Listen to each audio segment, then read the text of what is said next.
David Charrier, ça va mon pote? Woo! That's a good one, guys. All the Frenchies will be like, where did he get that? Yeah. He just said, what's up, buddy? I'm doing good. Yeah. Yeah. You know what I like? Thanks. Those, like, in French and, like, any language, if you just, like, if you're real convincing in the intro, like, ça va mon pote? Like, when it sounds casual, then they're like, that guy speaks the whole language. Yeah, exactly. But really, I don't speak, that's all I know. Just with one sentence, with one sentence. Yeah, man. But how are you? I'm doing good. It's really hot in there, but I have my fan, which I cannot turn on because of this podcast. Yeah. But yeah, well, that sucks, man. The weather here is starting to break now, finally, so it's not been so hot. Autumn is my favorite season. Yeah, shorts and a hoodie. That's my favorite weather. Shorts and a hoodie. Bro, you just tell exactly what I think. I love shorts. I love shorts, but I like to have a little hoodie and by the evening you just I love this. It's the best, bro. It's the best. Yeah. And also, as I'm kind of a poet, autumn, all these leaves and colors. Yeah.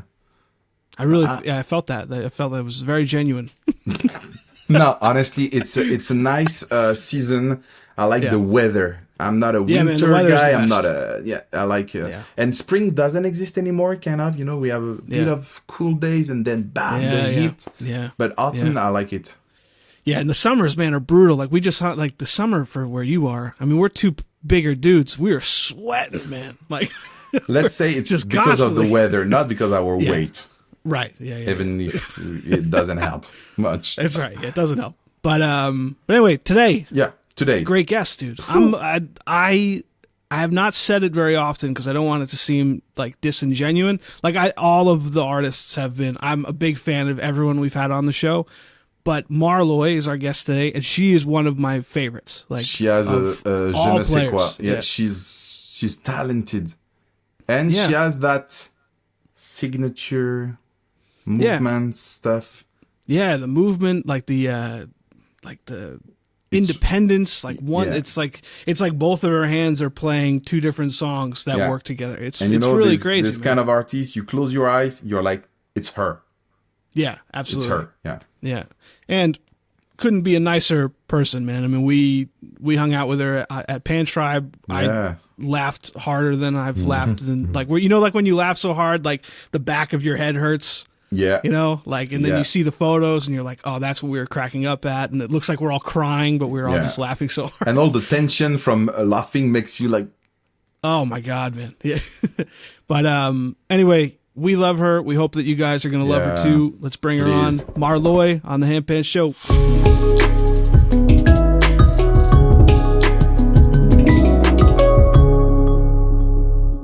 David, today is a special day. It's a special day. I'm very happy for this one. I'm very happy too. And it's like, now that we've done a few, you know that I'm not lying. It's not a sentence that we say very often, but the guest today is one of my favorite players. And me too. Yeah, one of my favorite players ever. I mean, the songs are so recognizable. They're thought out. The style is insanely unique. It's unique great. Style, yeah. Yeah, do yourself a favor if you haven't already. Go to YouTube and type in Mar Loi Mariposas, and you can thank us later. Our guest today has an album out from 2020 called Mercury Found Mars, and a single out called Oceandino from 2021. I hope that's how you say it. And she's getting ready to launch her next album called GRISES, which is in the crowdfunding stage. We're going to hear all about it. She's the queen of Tenerife. She's here with us right now. The one, the only, the great Mar Loi. Mar Loi. How are you? Huge. Hello, guys. Hello. How are you? Fine. I'm chilled at home. And yeah. What about you guys? Nice. Yeah, all good. Yeah, all good. We had a great summer. We got to hang out at Pan Tribe all together. It was super nice. I got to meet you for real. Yes, finally we did it. Yeah. How was the summer tour for you? Yeah, it's been really nice. Yeah, we started in France, and actually we took the car from Spain, and we cross France. Then we go to GRISES in Austria. Then we go to Belgium, and then we came back to Spain. So it was intense road trip, but really nice to be playing on that festivals and to see you in real life for the first time. Yeah. Yeah, real life. Right. There's nothing better than this. Your set at Pan Tribe was incredible. How long have you been playing with Amarok? I love his touch and way of playing. Is amazing.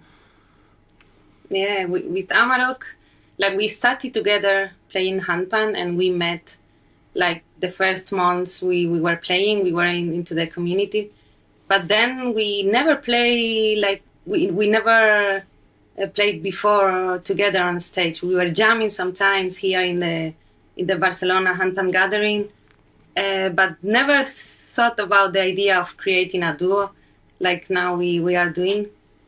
And we started this year actually, like creating the compositions. It was on May or June, and boom, in 2 days, lot of songs came, and yeah. Nice.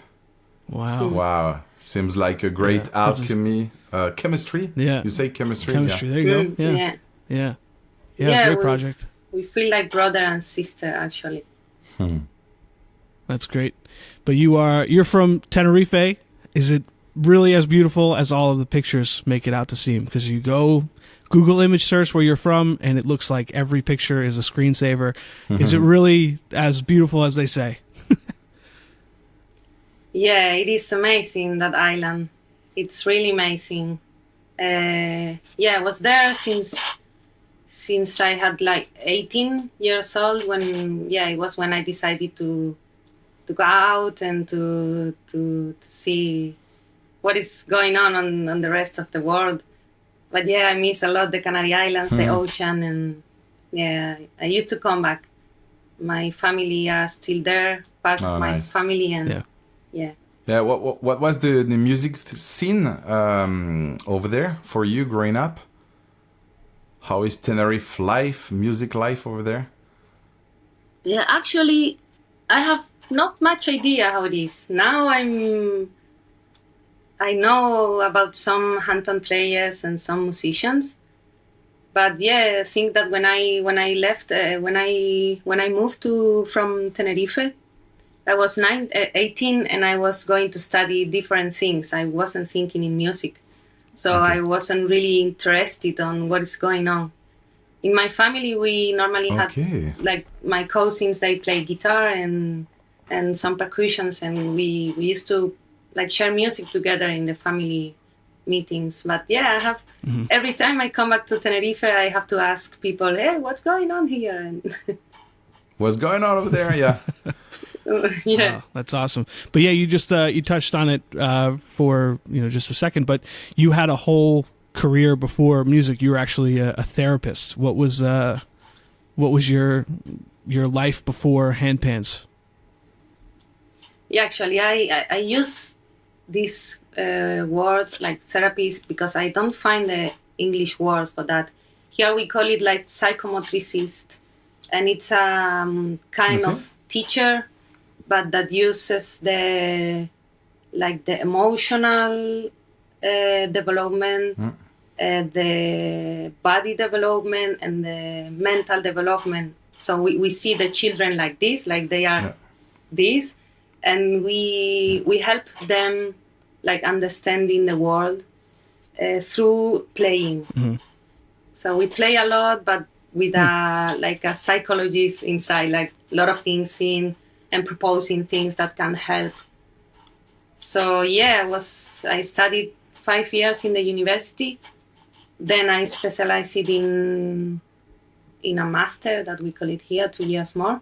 And then I created this kind of work with children, but in the water. Like we were going, like learning how to swim, but through playing and through, it was really nice. I was really in love. We have this job in France, we call it psychomotricienne. Psychomotricienne, like head, brain, and abilities to move and to develop oneself. Nice.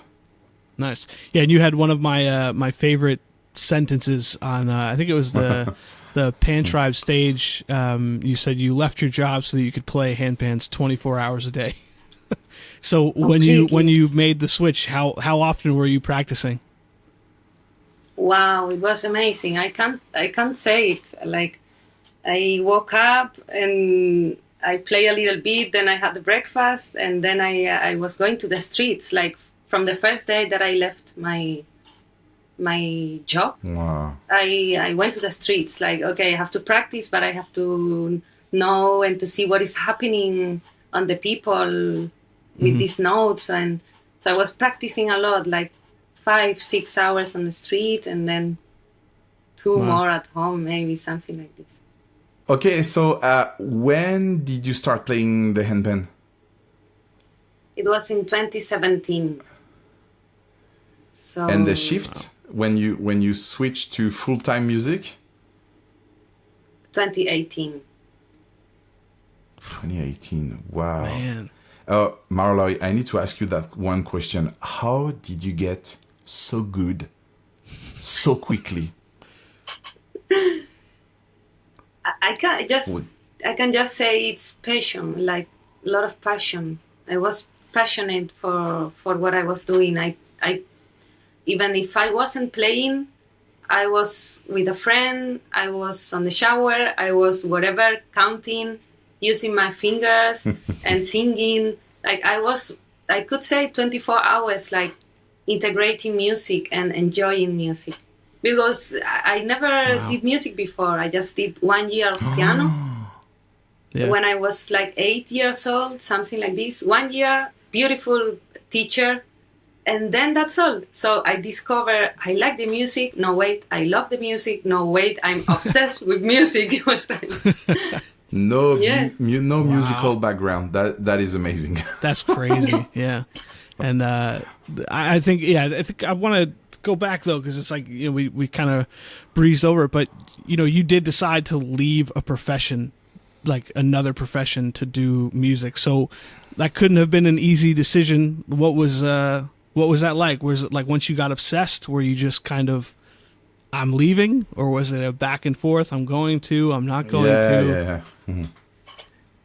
I did a draw, like I was painting, and I thought, okay, let's draw how much I want to dedicate my life to my actual, like my job, like the one that I was doing. How much I'm dedicating to music, how much I'm dedicating to family. Okay, I was like, okay, 85% to the job, 5% to music, and 10%. And how much I want to dedicate my life to this job, to the music or the family. Nice. And it was completely different. It was like, okay, I have to change. Then I called, I did a call next day, and I did it. Like, that's awesome. What am I doing with my life? But what was like the first day like when you were, like when you made the decision, you're now a full-time musician, you wake up that next day, like what did that feel like for you, like to leave the career behind? Were you super stoked? Were you nervous? It was like this. I did it. I can do what I want. I did it, And it was actually like this. Yeah, I felt awesome. Really happy and really like proud of me also, because I did what I wanted, and I was loving my career also, but it was something that I love it more. So it's like always going closer. Yeah. As musician, we have a hard time to listen music without checking the chord sequence or hearing the BPM, or if that person is on the beat, or, you know, we are analyzing all the time. We never just listen to music. We're always analyzing. As a therapist, you know, was it kind of something like this? When you meet someone, you analyze his back, his way of moving, and as your psycho, whatever, movement therapist, do you analyze us? Next question. I mean, I can feel. Yeah, I don't dedicate my time to analyze, but I know from one moment or from one talk I can feel a lot of things from that person because I have like some background of information, but I don't use it. Don't worry. But yeah, not to. I hope it's not too much of a downer question for you, but the you left your career and you have all these plans and you're set to go on tour and all of this, and then COVID happens, and you, like many of us, had the whole, everything got kind of turned upside down. So what was the COVID experience like for you, especially as somebody who just decided to do this full time? Yeah, I could say it was the worst experience of my life because it was like 2 years after I decided this, and I was like, woo! And like for that summer on 2020, I was on the lineup of lot of festivals, and I was going to travel to Japan, and it was like my first year that I closed few dates and few concerts, and I still have that, like some posters that I received, like with the lineup and everything. So it was really hard, and I was like, wow, no! Now that I'm here, I'm enjoying, and I was playing on the streets and waiting for being on the festivals. It happened, but it didn't happen. So it was a mix of happiness and frustration and a lot of things. And as I was like full of creativity and full of, I really wanted to do things. I created the Pan House Festival. I don't know, guys, if you remember it. It was an online festival. I played, Dave, you played that one too, right? Where? It was the online one. Oh, the one from... Pan House. Pan House, yeah. I did a few online stuff, but I cannot remember. Yeah. Yeah, I think you didn't play. I don't know why, but you didn't play, I think. Anyway, it was... I was at home. Yeah. Honestly, the COVID, guys, I just don't know what... it was long and at the same time so quick. What did we do of all this time? I cannot remember. I feel like... it was a big blur. It's a big blur. Yeah. Yeah. Yeah. It was really... So, Mar Loi, I have one question. When you, because of the COVID, so you stayed at home, you didn't lose your motivation, you stick to create and just maybe get the most out of this time, or you were like depressed in front of these posters, like, I could have been there? No, the depression came later. Came a little bit later. It's not funny. Oh, I think the depression was there, but as I was coming from a moment of my life, like full of, I'm brave, I'm doing it. I couldn't see the dark and the gray colors. This is something that I will talk to you later because it's related with the next album I'm working on. That started on that moment when I realized, like, oh wow, this is really sad, and I'm not feeling this sadness. I'm not accepting this is hard. I'm like, yes, like. So this album that I'm creating now started there. Let's get into that a little bit. The new album, GRISES, gray colors in Espanol. What's the story behind it? You started to get into it, but let us in. Tell us what it's all about.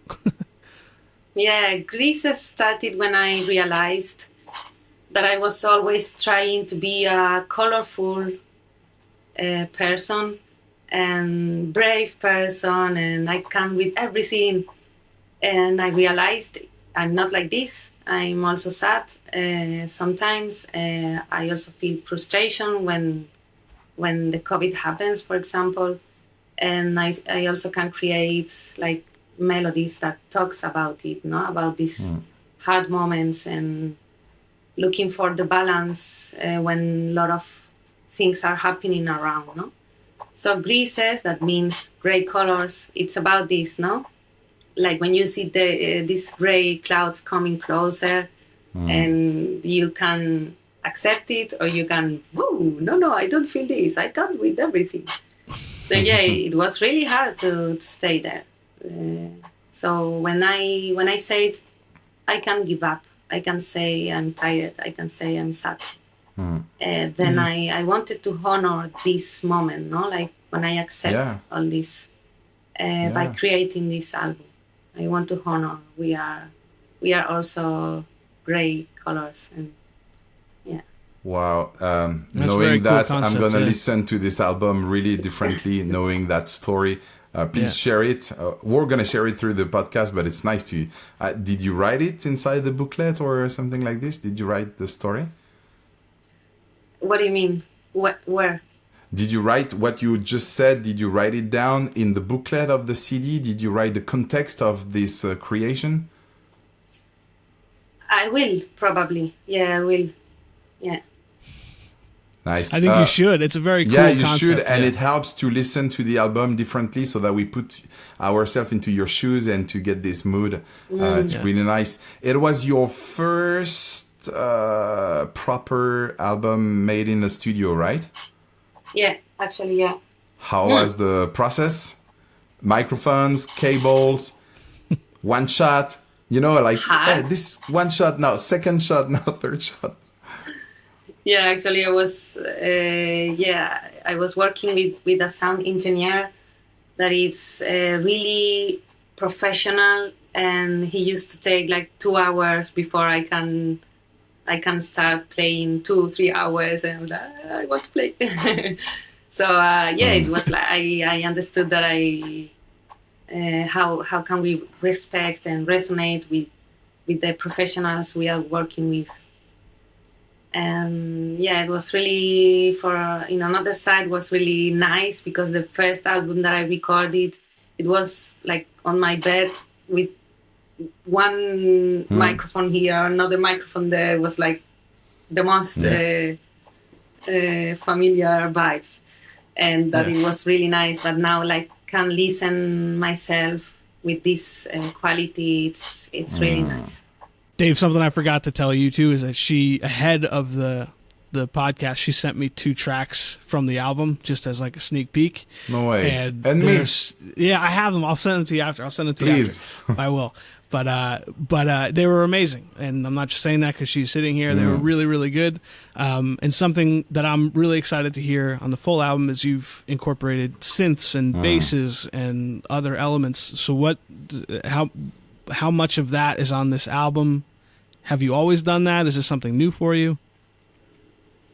Yeah, it's a good question because I was having some doubts about the process. Like, well, there is a lot of difference between the compositions that I'm creating. Like, we will find, like, from a composition that it's handpan and bass. Then we will listen some short composition that has some soundscapes with the voice of my niece. And then we will listen 6-minute just handpan. And then one that have percussions, handpans, synthesizers, piano, and a lot of small percussions that we were creating.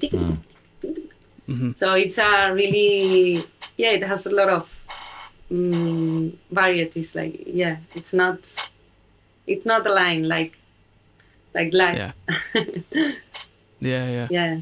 And this is new for you, right? Like you've done some of the bass and some percussive stuff with Amarok on stage, but for your recordings, this is new, brand new territory for you, right? Yeah, absolutely. On the recording and also on the stage with Amarok, this is like I'm starting with like open my possibilities with music.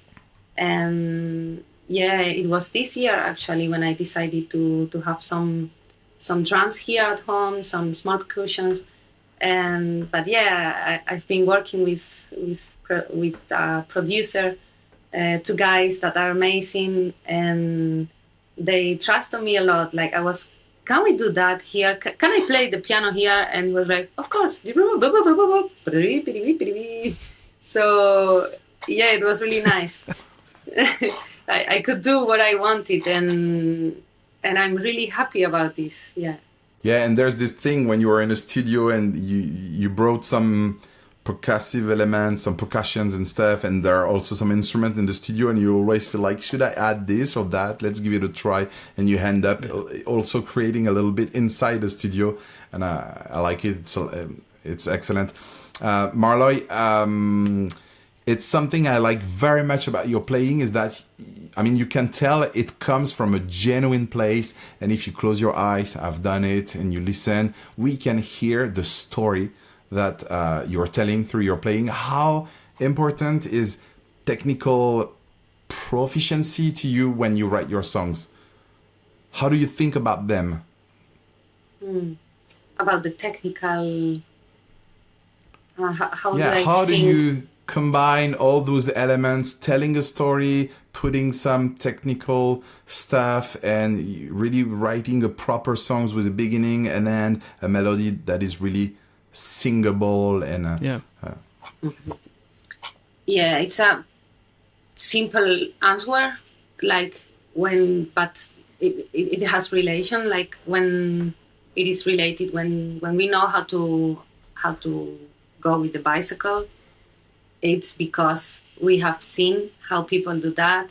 We have think about the movements. We have even see the movements when we are on the sofa, and then we have been practicing how to move like this, how to and suddenly whoop, we can do it now.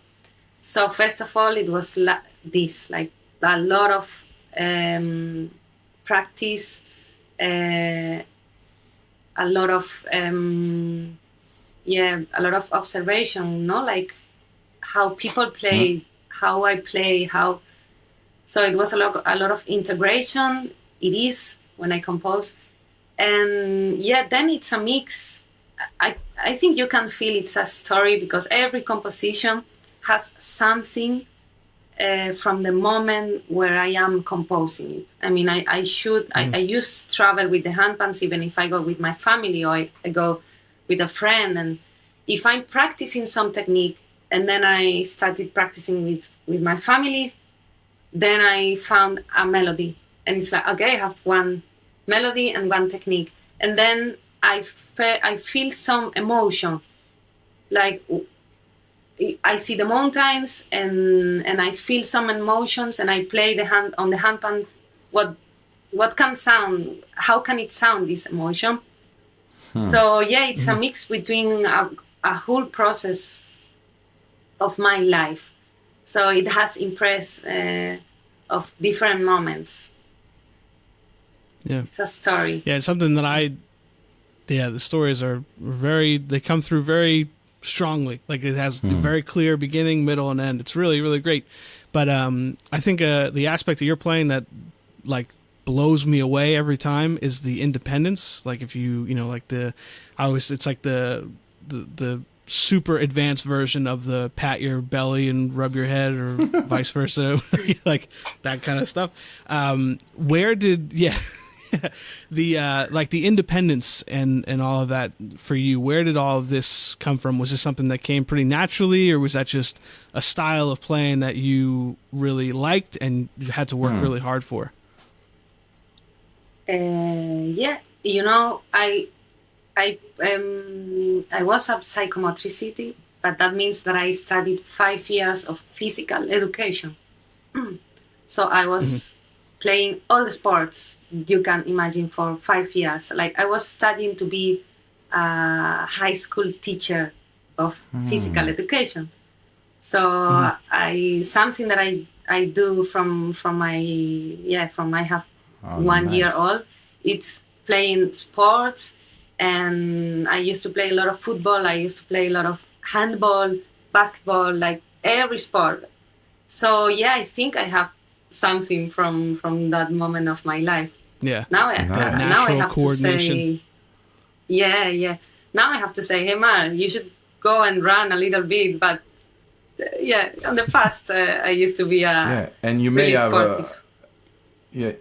you may have invented also many little games to help some kids, some people. So imagine you're working with someone who has a left hand that is a bit stuck or whatever. You may have invented many ways for him to help him. So your brain is already wired this way to do and create movements for have that, to get that independence. Yeah, it's like the creativity connected with the independence. Your playing is super creative, and now I know your background and I know what you've been doing with all these people in your studies, 5 years and stuff. I can see really the link between this creativity and your previous job and all those movements and stuff. It's really playful and very fun and gracious to look at in your performance and in your videos. And it makes a lot of sense. It's so nice to know that. Yeah, it makes me really happy because, when I decided to dedicate to music profession, I was like, hey, 7 years of your life that you have been studying different stuffs. And now what? I lost 7 years, and now I'm realizing completely no. Like I'm the musician I am because of what I studied and what I did. Mm-hmm. Yeah, this doesn't work for me because I was a nurse's aide, so I didn't bring anything to music. But yeah, in your case, it's really relevant. In addition to playing, you're also a very active teacher. You do workshops. We see you doing a lot of these weekend retreats and stuff. How has your experience been with teaching? Do you like it a lot? How often do you do it? Tell us more about this aspect of your career. I really love it. I really love to share moments with people that are starting or that are in an advanced level also. Like I really like it because it connects me with that moment of my career. This is for one side. And then I could say, on the COVID, I started giving some online lessons there, like, let's see what happened. And now I'm receiving some people at home. They are coming for some days in these one-to-one moments. And it's been a beautiful experience, like spending time with people and real time and you and me, and have walks, have talks and sharings. And I really like to teach. Yeah. Nice. And you have a course with Master the Handpan, and I was lucky enough to edit it, and I'm not just saying this because I got it for free, but the course was amazing. A lot of really cool stuff. But what is one thing that you like for all the students that you teach? What is the one thing that you encourage them to walk away with? Like, what's like the underlying message that you try to leave people with from your lessons? Trust on yourself, I could say. And maybe when we are starting, we are thinking a lot about the things that we can play, but we are not able. And this is like stopping us to enjoying what we are doing, because we are like more and more and more, and what we are doing now, we are not seeing it and we are not enjoying. So I used to say this, like, let's try to trust on every note and every combination of notes that we create, and let's see it as a beginning of something big, like, wow, a lot of motivation about everything that comes from yourself, no? Let's connect with this, with ourselves. I try to share this. I could say it's the most. Nice. Yeah, and that's what you did. You stepped out of your comfort zone and of this job. You jumped into music, so it might have required a lot of confidence and trust, in yourself. So it's glad that you share also this message all while teaching. That's cool. Getting away from teaching a little bit, you're getting, and we understand why, I mean, rightfully so, you're getting a lot more attention as a performer. It's an amazing accomplishment to be invited, to be recognized, to go to different festivals. But, there are not that many women at festivals. How do you feel about that? Does it give you an extra amount of pride, or how is it to do all these festivals and to be part of those few women at festivals? Yeah, the first thing that I feel when you ask this is that I know there are a lot of good women with musicians, and I think, and I would love to invite to festivals and to ourselves to listen more women that are playing handpan and that are creating, and we could start giving more choices, because we are more than what we think. I mean, and I feel really, for another side, I feel really like proud of woman presence. Like I really like. And sometimes I feel some pressure also, like, I'm one of the few women that are here, so I should give everything. But I'm working with this. It's like, relax. But lately I'm seeing more and more, and I'm connecting more with women. Yeah, there are more and more women. That's really nice. Yeah, and like it's really cool to see, and we love to see it. And we had Maya lastly on, and she couldn't say enough good things about you. I guess you guys spent some time together when you were on tour or something, and she was like, if you haven't seen her episode, you should watch it, because she was like, when she was talking about you, she just like lit up, like she was so stoked. But who are some of the other like female players that you are really excited about that you think play really, really well? I'm in love, especially with Samantha Archer from Archer and Trip. I'm in love with Mia Lev from Israel. And I'm really impressed also with the music that is creating Maya. I think she's been really, really creativity, And also I really love the relation that Amy Naylor has with music, like how she shared her unique point of view also. Yeah, I'm really in love with Mia and Samantha, I could say. They are my favorite one. The Handpan Show is brought to you by Master the Handpan, the world's largest online handpan educational platform. Whether you're a beginner, intermediate, or advanced player, or want to learn from one of your favorite players, Master the Handpan has everything you need to improve your skills and have fun. Feeling lost while searching for your first handpan? Master the Handpan has you covered with our one-stop marketplace, connecting you with reputable makers to find your perfect instrument. Join our thriving community of over 15,000 handpan players and share your passion with like-minded handpan enthusiasts. Master the Handpan. Learn fast, have fun. All right, and we're back. Mar Loi, I know that you've said you watched the show before. We won't waste any more time. We'll just get right into the rapid fire questions. First one, what was the first album you've ever owned, that you've ever bought? Wow. Okay. I think it was Rosanna. That is a woman that sings, that is from Canary Islands. And Rosanna. Yeah, she's really nice. I think it was the first one. Nice. What is your dream collaboration worldwide? Who would you like to collaborate with? I'm sure about it. Manu de Lago. I'm completely sure. I saw your face. Mom, need to tell you something. I want to collaborate with Manu. Yeah, completely. Who is one artist that you love that people would be surprised to know?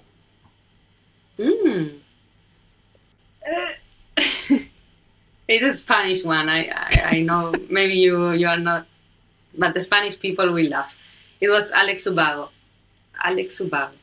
Yeah, it was really nice. I don't know. I used to cry. I used to cry a lot. Like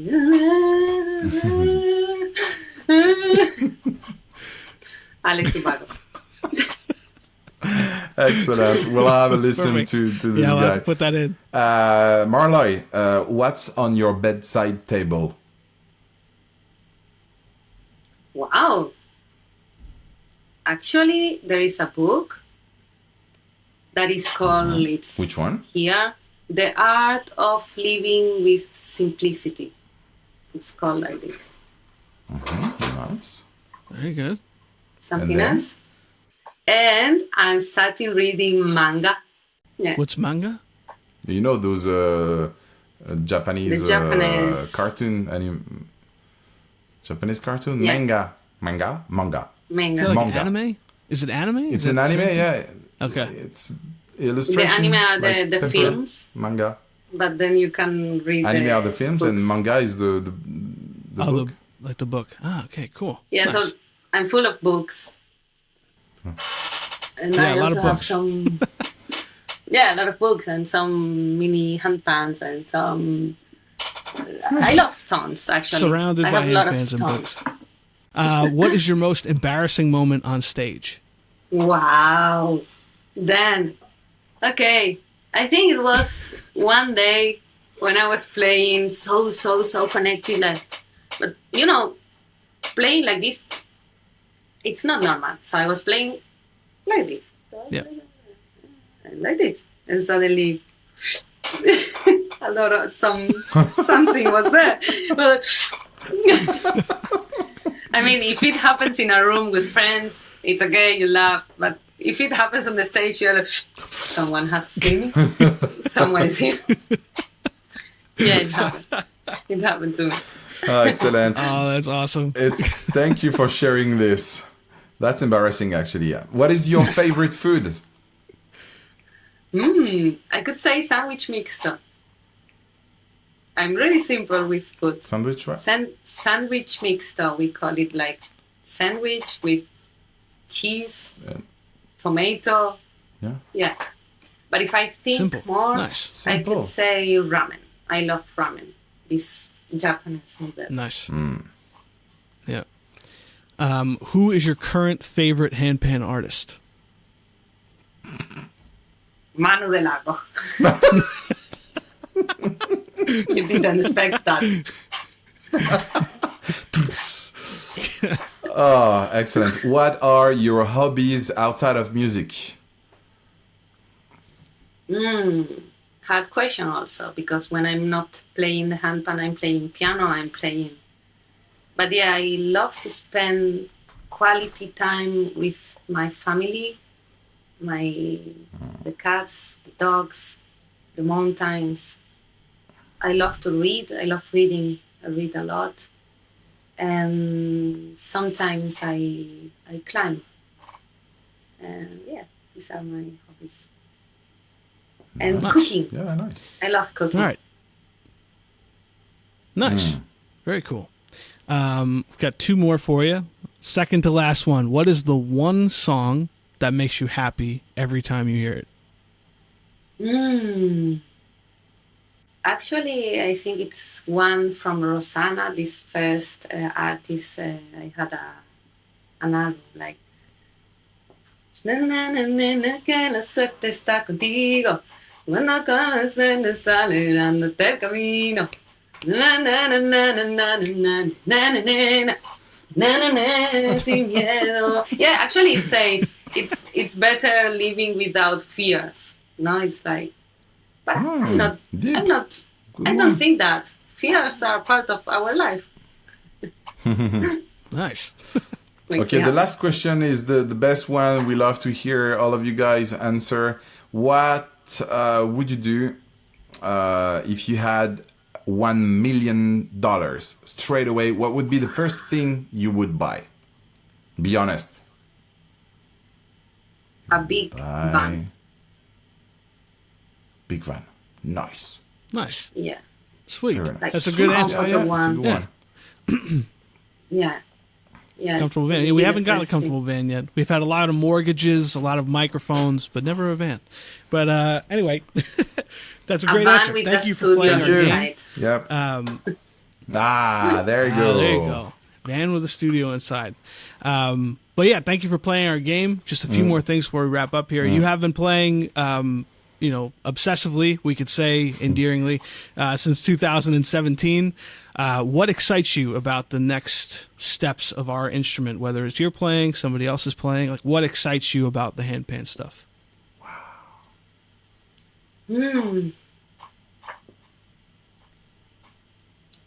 I'm really excited about the different musical styles where we can listen also the handpan inside. Yeah, that's a good answer. Very good answer.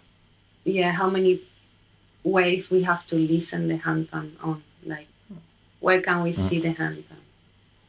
Yeah, I could say this. Very good.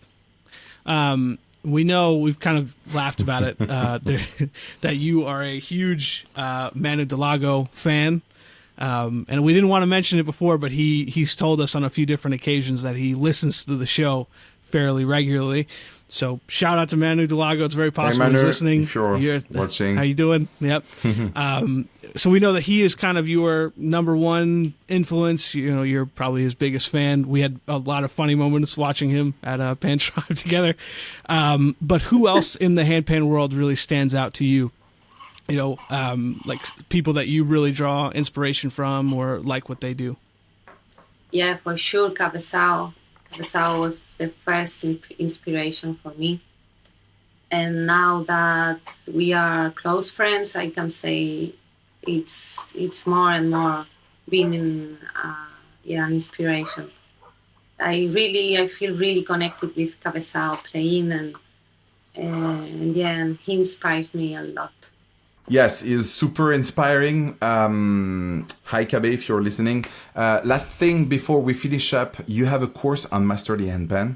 You thought I wouldn't talk about it? I have to talk a little bit about it, which is incredible. But I'm talking about it because we are giving away a few of your courses to the crowdfunding. What else people can find on this crowdfunding? I think you're giving away an instrument, right? Why should people check out your crowdfunding? Yeah, actually we have an amazing handpan instrument from Manic that is the beautiful F2 low pick me 15 notes. It's amazing, this instrument. It's my favorite one. So yeah, people can have the choice to collaborate with my project and also have the choice to win this amazing instrument, to have some of the access to my Master the Handpan online course, and also they can choose some giving. I can go to the place to give some concert, like some private concert. They can also choose this perk, and also there are some handcraft from mini handpan. And for sure, the digital album and the physical album. Yeah. And we have been working hard with this album, with Future Rust, with all the sponsors like Master the Handpan that are helping me, and with the producers, with the designer. And yeah, we are so looking forward to share this with people. Yeah, and it's a huge accomplishment. Congratulations on finishing, the album up, and the release date is still to be determined. But what can we expect from the album? Like, do you have any songs that are your favorites? Songs that came out, way better than you even planned on them sounding? Was there any standout songs, things that we should look out for? Yeah, I think it will be an album that will resonate with the listeners that have been listening my music for the last years, because the compositions that will be on the album are some compositions that I've been already sharing, but with more instruments, like drums, synthesizers, bass, and piano. And yeah, it's like the compositions that I've been playing for the last 3 years, but with more these soundscapes that create the whole story. Yeah, so it will be really different one from the other. Also, like we could travel. We will be able to travel. I think. Nice, I guess. Nice. Guys, if you just support her. Just pre-order your CD. CD. Think about Christmas. It's coming very soon. Anticipate that. Get a bunch of CDs, and you can also have some perks and stuff. So I'm not saying the instrument. I'm not saying help her. I'm saying treat yourself and get her CD. It'll for sure be worth it. The album is called GRISES. The crowdfunding is live right now. You can check Mar Loi out on all social medias, on her website, marloihandpan.com. And we just want to say thank you for sitting with us. Very much. Thank you so much for being on the episode. Mar Loi. Thank you so much, guys. It was amazing. Thank you. Thank you.